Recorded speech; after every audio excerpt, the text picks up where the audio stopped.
Hello students, I hope you are all fine and all of you doing very good preparation for the exam. In yesterday video I already completed chapter number 2 in-text question. So today we have to start our exercise of chapter number 2. Your first question.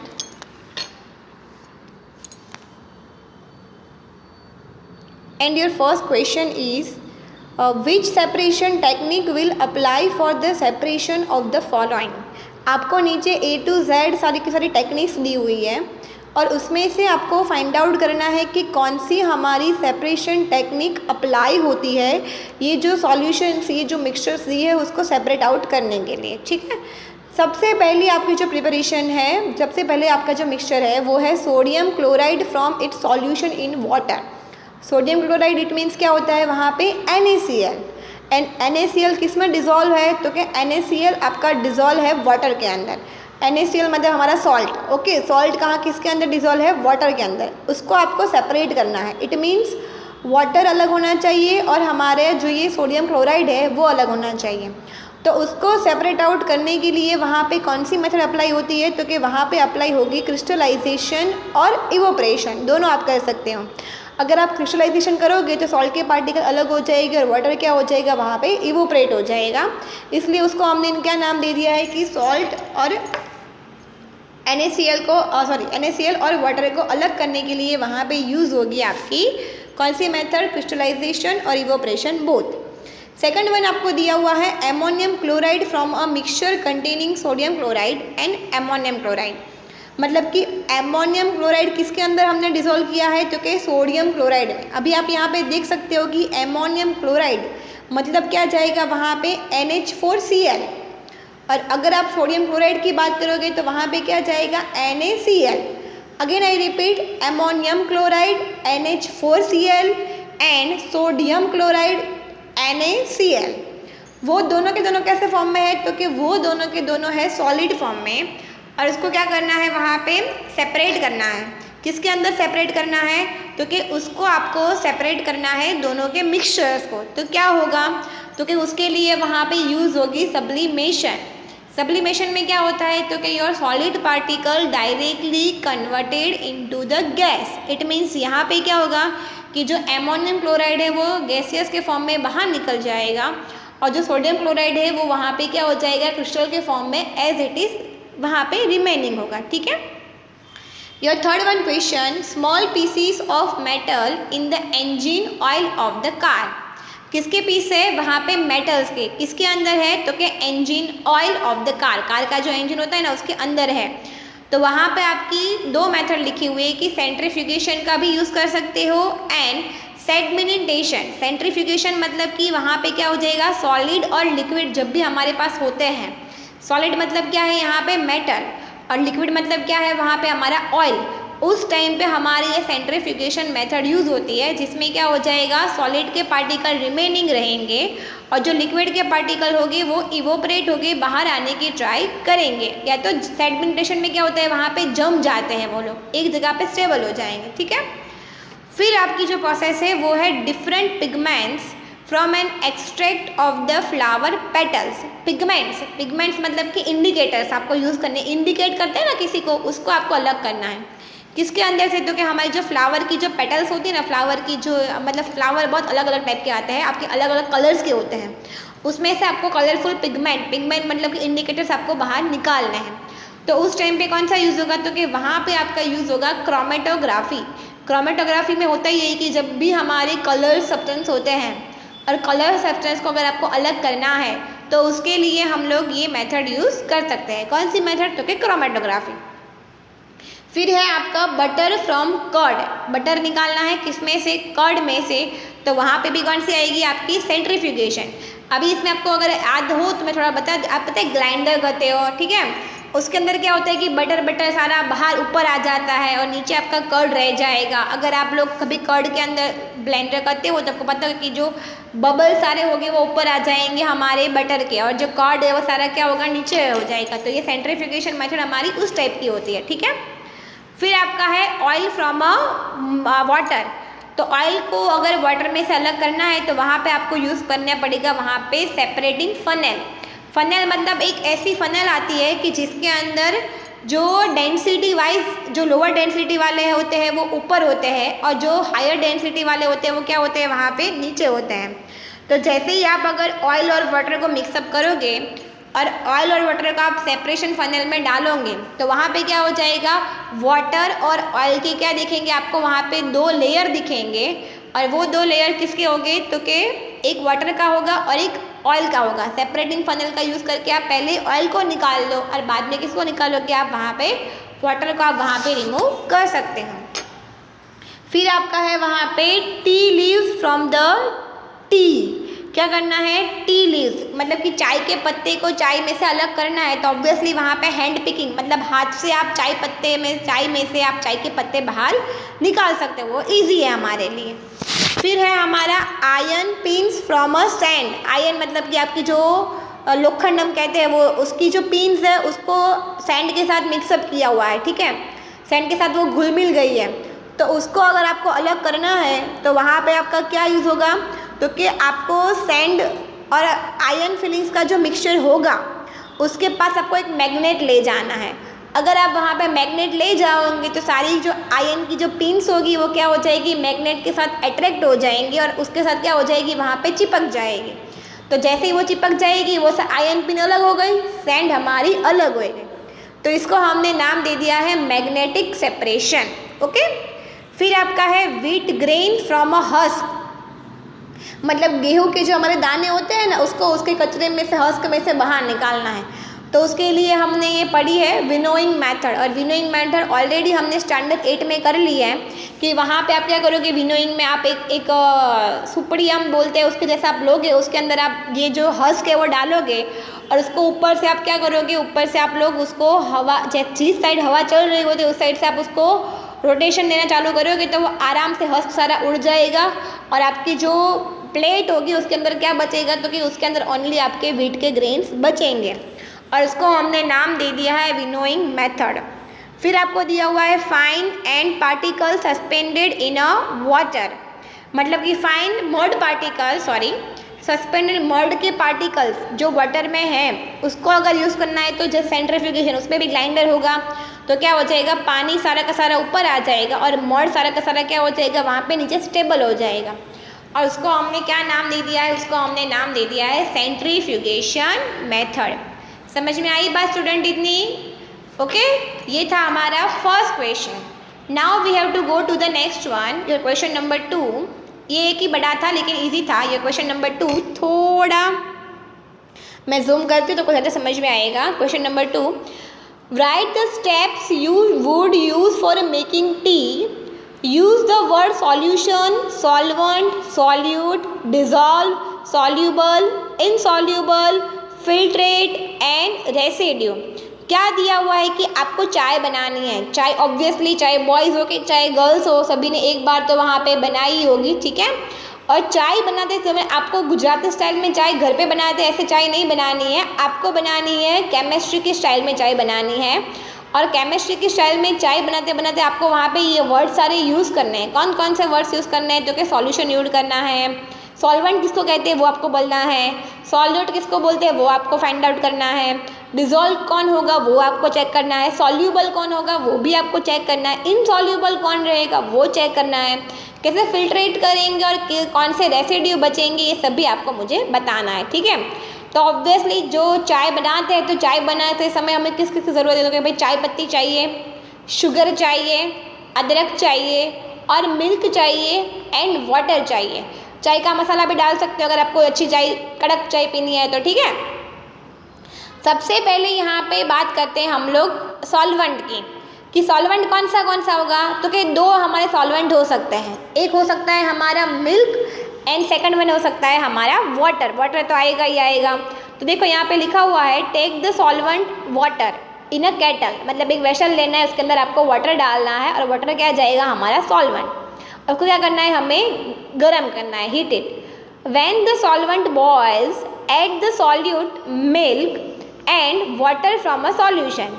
यहाँ पर solute में क्या क्या डाला हुआ है, तो कि यहाँ पे डाला हुआ है मिल्क डाला हुआ है। मिल्क के साथ साथ आप लोग वहाँ पे शुगर भी डालोगे। क्यों मिल्क को क्यों सॉल्यूट कहा हुआ है, तो कि मिल्क हमारा वाटर के अंदर डिज़ोल्व होने की ट्राई करेगा, और जो डिज़ोल्व होने की ट्राई करता है उसको हमने नाम दे दिया है सॉल्यूट, और जिसके अंदर हमारा सब्सटेंस डिज़ोल्व हो रहा है उसको हम कहेंगे सॉल्वेंट। ठीक है, तो यहाँ पे आपका जो सॉल्यूट है वो कौन सा जाएगा, मिल्क, और जैसे ही वाटर के साथ मिक्सअप हो जाएगा वो क्या बना देगा, वहाँ पे सॉल्यूशन हो जाएगा। ठीक है, now then pour some tea leaves over the cells and pour slowly hot solution of milk over tea leaves।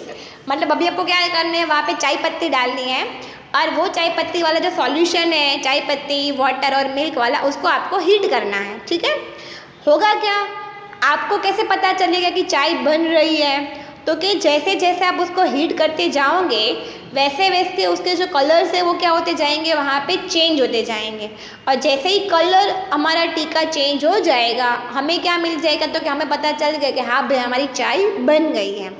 तो जैसे ही चाय बन गई डायरेक्ट तो आप पियोगे नहीं, ऑब्वियसली आप क्या करोगे, उसको आप फिल्टर करने जाओगे। फिल्टर मतलब कि जो चाय की सारी पत्ती है वो उसको क्या करोगे, आप अलग करोगे। तो आप क्या करोगे, आप छन्नी लेते हो, उसके अंदर आप टी, आप नीचे कप रखते हो, और आप उसको क्या करना कि ट्राई करते हो, फिल्टर करने की ट्राई करते हैं। तो आप देखोगे कि जो आपकी छन्नी होगी उसके ऊपर जो रेसिड्यूज होंगे वो किसके होंगे, तो कि वो हमारे टी लीव्स के होंगे, क्योंकि वो हमारे वाटर और हमारे जो ये मिल्क वाला सॉल्यूशन था उसके अंदर डिज़ोल्व हो गए नहीं, मतलब वो कैसे रहे, इनसॉल्यूबल रहे, रेसिड्यू रहे। ठीक है, और फिर आप इसमें लास्ट में शुगर डाली है, क्योंकि इंग्लिश स्टाइल की चाय थी, हम लोग तो पहले ही शुगर डाल देते हैं। ठीक है, तो ये हो गई हमारी चाय। तो यहाँ पे सॉल्यूशन किसका बना, तो कि सॉल्यूशन बना वाटर एंड मिल्क का। सॉल्वेंट कौन सा यूज़ हुआ है, सॉल्वेंट यूज़ हुआ है वहाँ पे मिल्क। सॉल्यूट कौन सा यूज़ हुआ है, तो कि सॉल्यूट वहाँ पे यूज़ हुआ है शुगर एंड मिल्क। डिज़ोल्व कौन हुआ, तो कि शुगर और मिल्क। सॉल्यूबल भी कौन हुआ, तो कि water, milk and tea leaves. And insoluble क्या रहे, तो कि टी लीव्स के रेसिड्यू वहाँ पे हमारे इनसॉल्यूबल हुए। ओके, चलो ये था आपका क्वेश्चन नंबर 2, बहुत ही ज़्यादा इजी था। नाउ योर क्वेश्चन नंबर 3 बहुत बड़ा है। Pragya tested the solubility of the 3 different substance at a different temperature and collected the data as a given below. Result are given the following table as a gram of a substance dissolved in 100 grams of water to form as a saturated solution। यहाँ पे 4 substance लिए हुए हैं।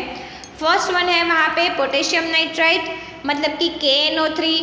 Second one है वहाँ पे sodium chloride मतलब कि NaCl। फिर वहाँ पे है पोटेशियम क्लोराइड मतलब कि KCl। फिर वहाँ पे है एमोनियम क्लोराइड मतलब कि NH4Cl। आपको टेम्परेचर दिया हुआ है 283, 293, 330, 333 एंड 353। ठीक है, कितने ग्राम डिज़ोल्व हो रहे हैं 100 में से वो भी आपको दिखा रहा है 21, 32 कि भाई 283 पे 21 ग्राम डिज़ोल्व हुआ, 293 पे 32 डिज़ोल्व हुआ, 333 पे 106 डिज़ोल्व हुआ, लाइक दैट, ऐसा वहाँ पे दिखा रहा है। ठीक है, अभी आपको फर्स्ट क्वेश्चन यहाँ पे ये पूछा हुआ है, क्वेश्चन वाइज आपको करना है। फर्स्ट क्वेश्चन में क्या पूछा हुआ है, तो कि भाई what mass of potassium nitrate would be needed to produce saturated solution of potassium nitrate in a 50 gram of water at 313 kelvin temperature. Potassium nitrate मतलब कि KNO3, उसका हमें क्या बनाना है, सैचुरेटेड सॉल्यूशन। उसका मतलब क्या है कि एक बार अगर आपने डिज़ोल्व कर दिया, मतलब जितना उसकी कैपेसिटी होगी उतना डिज़ोल्व हो जाएगा, उसके बाद अगर आप ज़्यादा ऐड करोगे तो वो डिज़ोल्व वहाँ पे हो पाएगा नहीं। कितने ग्राम ऐड कर रहे हो, 50 ग्राम। ओके, टेम्परेचर कितना है, तो कि 313। तो आपको वहाँ पे मास फाइंड आउट करना है। तो नीचे आप देख सकते हो आंसर में, सबसे पहला आंसर देखो 313 केल्विन टेम्परेचर है।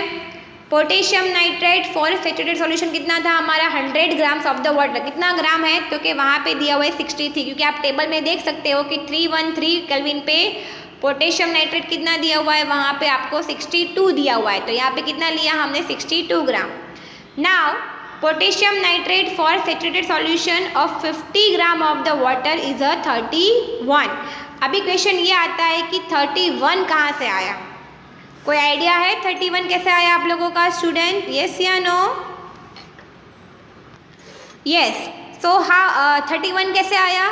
तो कि आप सोचो यहाँ पे 100 ग्राम में अगर आपका 62 है तो आपका 50 में कितना होगा? तो कि 100 में 62 तो उसका आधा कर देंगे तो कितना हो जाएगा? वहाँ पे 31 हो जाएगा। ठीक है, क्लियर? बस इतना याद रखना है कि 100 में 62 तो आपका 50 में कितना जाएगा? 31 जाएगा। Okay, your second question is Pragya make a saturated solution of potassium chloride in a water 353 kelvin temperature and leave the solution at a cool and room temperature.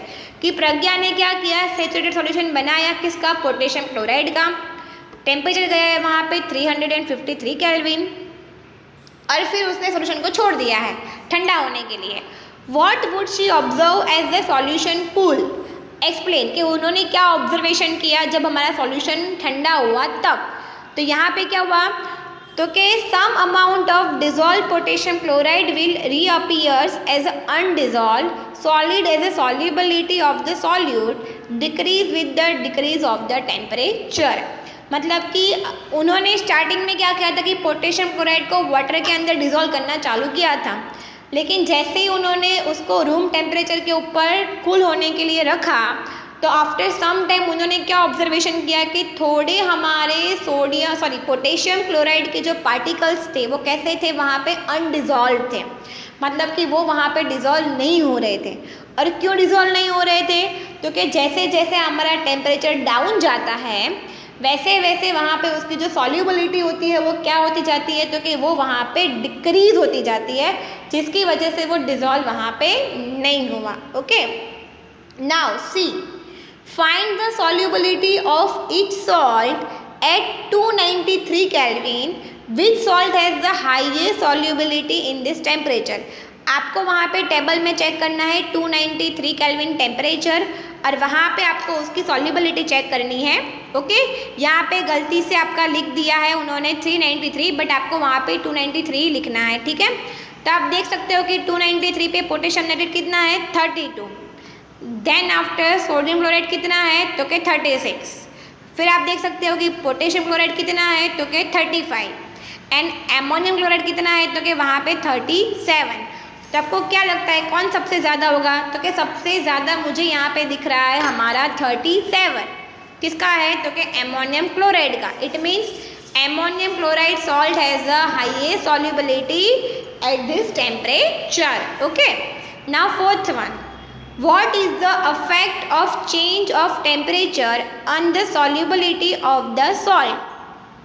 It means यहाँ पे क्वेश्चन पूछा हुआ है कि salt को अगर आपको soluble करना है, अगर हम टेम्परेचर को अप एंड डाउन करते हैं तो उसकी सॉल्युबिलिटी में कौन कौन से चेंजेस आएंगे उसके बारे में बात करनी है। तो यहाँ भी क्या जाएगा?